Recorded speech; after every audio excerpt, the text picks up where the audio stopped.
I just saw this like 5 minutes before we went live. So this is from Stormgate Nexus. It says they put a 5-minute video showcasing an early look at their level editor. It looks pretty solid. Okay, so let's take a look at this. Hi, I'm Aaron Larson, the lead campaign designer here at Frost Giant, and today I'm going to be giving you an early look at the Stormgate in-game editor that we are using to develop the game. Here I am, playing Stormgate on Titan's Causeway, and I want to make some changes to this map. To do that, I simply push F12. The game will take a quick moment, and it'll put me right in the editor. Whoa. So first up, we're going to be starting in the Terrain tab and using the Cliff tool. What I want to try to do here is see if I can make this area a little bit safer for the player to take. Of course, we don't want to make it too easy, so let's add a ramp in here as well. This is sick. And one thing you'll notice here is I've got symmetry turned on, so I can just go back to the other side and it's already done for me. There are a lot of different options for symmetry, including rotational 2-way, rotational 4-way, symmetry. The symmetry tool doesn't just work. Did this exist before? I actually didn't really mess with the StarCraft 2 map editor, but this is pretty wild because, like, that's crazy. Automatic symmetry. This is like a concept that didn't even occur to me it could exist. That's gonna make it so much. That's gonna make it so much more easy to make a balanced map. With cliffs, this can also work with just about every other tool we have here. So we'll start with a little bit of the sandy texture and put a little bit of dirt around it as well. So as I'm painting in, you'll notice that this is actually taking information from the height map that the texture uses. This way we can get natural looking transitions without too much effort. In order to really speed up our development time, we really wanted to use paintbrushes for as many things as possible. This is wild, things like height manipulation. We can paint collision and even paint water. Why are there Valentine's Day candies on this map? What are these little heart things? In addition to that, we also have tools for painting things like trees down. We can create forests like really quickly, or even better, we can take the light forest and replace some of these quite easily just using these paintbrush tools. When I was really young, I messed around a lot with the Warcraft 2 campaign editor and the StarCraft 1 campaign editor. To be honest, I never messed around with the StarCraft 2 campaign editor. I was just in a different place in my life, like with casting and playing in a couple tournaments and laddering and everything. But this looks so simple. All the old editors, I felt like, I mean, they were pretty revolutionary for the time, but this looks so smooth.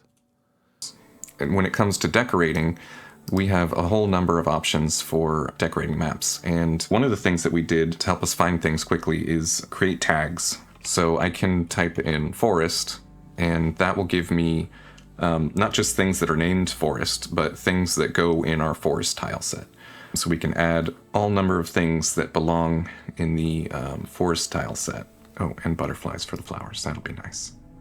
Now let's go ahead and add some more functionality to this map. I have got this idea. I want to create a convoy to move across the map. And think these second-rate strategies are gonna work on me? Hey, Mad Cow. Appreciate you.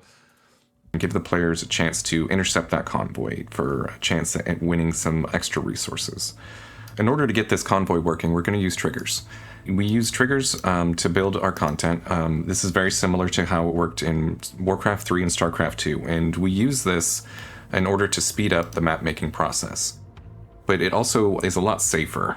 You can just start plugging things in and it'll start working. Now I've got a couple triggers set up here, and I'm going to walk through them. First, we have a convoy spawn trigger, and we can use the events to tell the mission when these events should happen.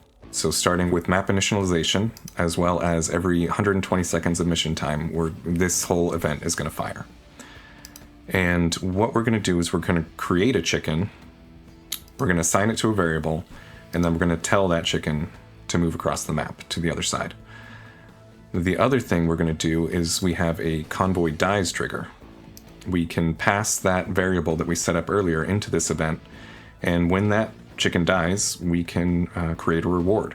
All right, here we are in game, and look at that. Our little chicken is moving across the map. Let's go ahead and test out to see if it'll drop some rewards. It did. Hooray. Everything's working great. All right, so going into the data tab, we have a lot of places where we can put data. Different game effects like buffs or buttons for abilities, or various game effects like creating unit or doing damage or healing, so on and so forth. Not only can you use any number of existing effects that we've already created, but you can also quickly and effectively create something completely custom. So let's go ahead and create a new unit with some new abilities. Let's give it the Weaver's Lash ability. And we also want to give it a button on the command card. And let's go ahead and make some updates to the Lash ability as well. Let's turn on Autocast. And we'll set the cooldown to 1. All right, that should do it. Let's test it out. All right, so our boss spawned here. Let's give him some bad guys to shoot. There you have it. That's the start of a new ability. There's a lot of ways to take it from here to really customize and make it exactly the way you want it to. Thanks for watching this early demonstration of the Stormgate in-game editor. These are work-in-progress tools that we're still building functionality for, and there's a lot of work that needs to be done in order to make this tool as user-friendly and fast as possible. We can't wait to release the Stormgate in-game editor to the public and see what the world will create with these tools. So this is pretty big. Now, I don't know how much of an improvement this is from StarCraft 2 and their map editor, but the big picture comes down to the fact that, like, we call it a map editor, but really it's like a game creation device. One of the biggest things that ever happened in the history of gaming was that Dota was made in Warcraft 3. Dota became, as a game, more popular than the Warcraft 3 we all know and love. And Blizzard basically fucked up so badly that they didn't just go and hire Ice Frog or the other people that were working on that game and just make their own game out of that. And the result of that is Dota 2 over at Valve, and of course Riot as an entire company with League of Legends. It's the biggest fuck up in gaming history from Blizzard. But also, tower defense games, massive. Blizzard dropped the ball on that. Plenty of other of these game prototypes were built in the StarCraft or Warcraft map editors. So if you have a good game editor, a good game can be made inside of that. Blizzard also screwed up with the StarCraft 2 map editor. I don't know, but I wouldn't say the map editor itself was bad, but they kind of had this weird place, like for like the arcade, for where people go to do that. I think the old BattleNet in Warcraft 3, StarCraft 1 and Warcraft 3, way to discover UMS games were better. But if you have a good map editor and a good portal for people to play those games and experiment with them, it's going to be huge. Like, maybe this happens, maybe it doesn't happen, but somebody could make a game that's even bigger than what Stormgate itself is inside of these. So when it comes to making good RTS games, the map editor is strangely, potentially almost more important than anything else. And this looks really good. I really like that symmetry feature. That's going to make it very easy to make balanced competitive maps. It looks really smooth. The fact that they have all those little abilities that you can chain together, or modify.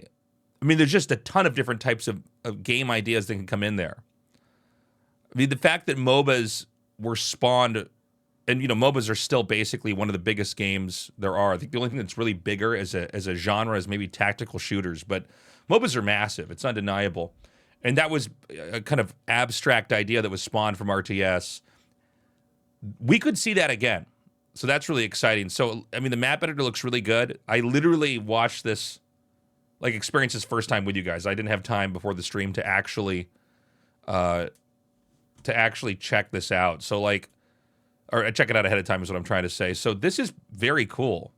I'm very excited by this. Just seeing how the terrain can be changed like this so easily.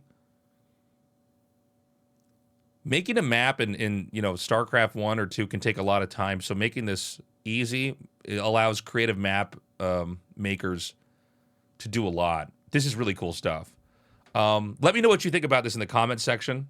I'm really excited by this. A lot of concepts I didn't even think of, like that symmetry thing, are popping up.